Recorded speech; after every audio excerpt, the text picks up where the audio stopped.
ओम श्री परमात्मने नमः। तृतीय अध्याय श्लोक 23 से 24।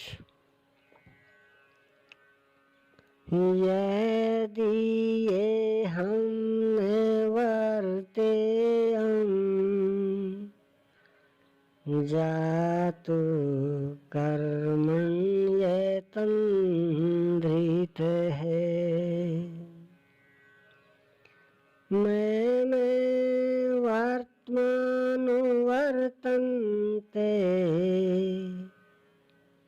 मनुष्यः पार्थ सर्वशः। क्योंकि यदि मैं सावधान होकर कदाचित कर्म में न बरतूं तो मनुष्य मेरे बर्ताव को अनुसार बरतने लग जाएंगे। तो क्या आपका अनुकरण भी बुरा है? श्री कृष्ण कहते हैं हाँ। उत्सीदेयुरिमे लोका न कुर्यां कर्म चेदहम् शंकरस्य च कर्ता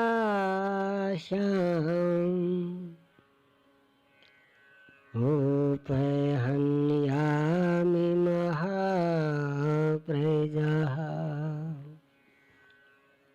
यदि मैं सावधान होकर कर्म न करूं तो यह सब लोग भ्रष्ट हो जाएं और मैं संकरस्य वर्ण संकर का करने वाला हूं तथा इस सारी प्रजा का हनन करने वाला, मारने वाला बनूं।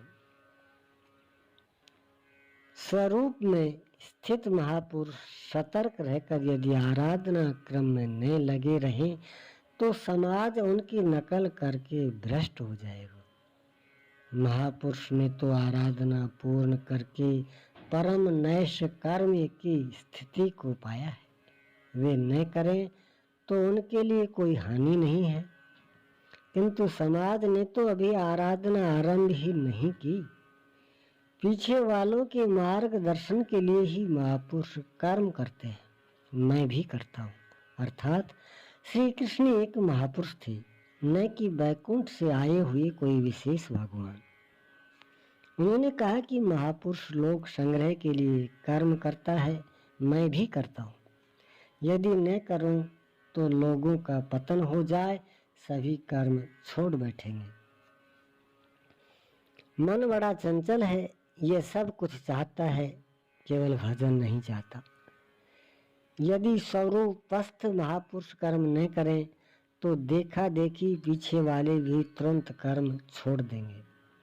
उन्हें बहाना मिल जाएगा कि ये भजन नहीं करते, पान खाते हैं, इत्र लगाते हैं, सामान्य बातें करते हैं, फिर भी महापुरुष कहलाते हैं। ऐसा सोचकर वे भी आराधना से हट जाते हैं, पतित हो जाते हैं। श्री कृष्ण कहते हैं कि यदि मैं कर्म न करूं तो सब भ्रष्ट हो जाए और मैं वर्ण संकर का कर्ता बनूं। स्त्रियों के दूषित होने से वर्ण संकर तो देखा सुना जाता है। अर्जुन भी इसी भय से विकल था कि स्त्रियां दूषित होंगी तो वर्ण संकर पैदा होगा। किंतु श्री कृष्ण कहते हैं यदि मैं सावधान होकर आराधना में लगा न रहूं तो वर्ण संकर का करता हूं। वस्तुतः आत्मा का शुद्ध वर्ण है परमात्मा। अपने शाश्वत स्वरूप के पद से भटक जाना वर्ण संकरता है। यदि स्वरूपस्थ महापुरुष क्रिया में नहीं बरतते तो लोग उनके अनुकरण से क्रिया रहित हो जाएंगे, आत्मपद से भटक जाएंगे, वर्ण संकर हो जाएंगे, वे प्रकृति में खो जाएंगे। स्त्रियों का सतीत्व एवं नस्ल की शुद्धता एक सामाजिक व्यवस्था है, अधिकारों का प्रश्न है। समाज के लिए उसकी उपयोगिता भी है। किंतु माता पिता की भूलों का संतान की साधना पर कोई प्रभाव नहीं पड़ता। आपन करनी पार उतरनी। हनुमान, व्यास, वशिष्ठ, नारद, सुखदेव, कबीर, ईसा इत्यादि अच्छे महापुरुष हुए, जबकि सामाजिक कुलीनता से इनका संपर्क नहीं है।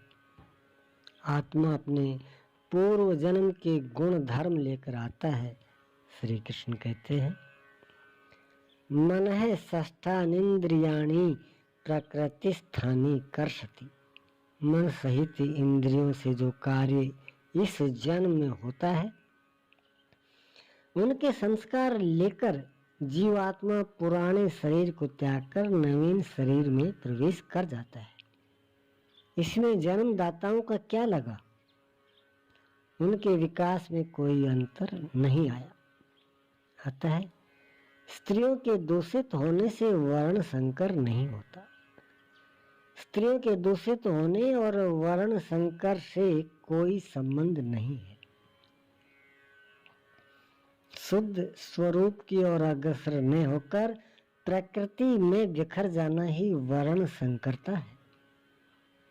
यदि महापुरुष सावधान होकर क्रिया अर्थात नियत कर्म वर्तते हुए लोगों से क्रिया न कराए तो वह उस सारी प्रजा का हनन करने वाला, मारने वाला बने।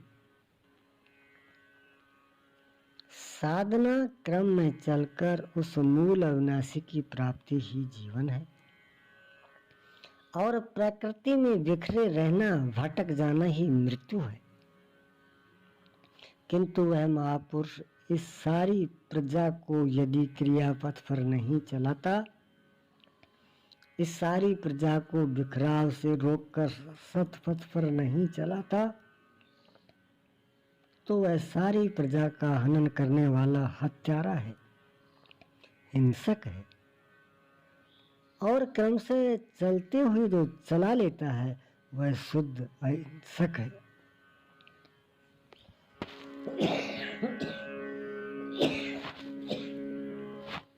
गीता के अनुसार शरीरों का निधन, नश्वर कलेवरों का निधन मात्र परिवर्तन है, हिंसा नहीं।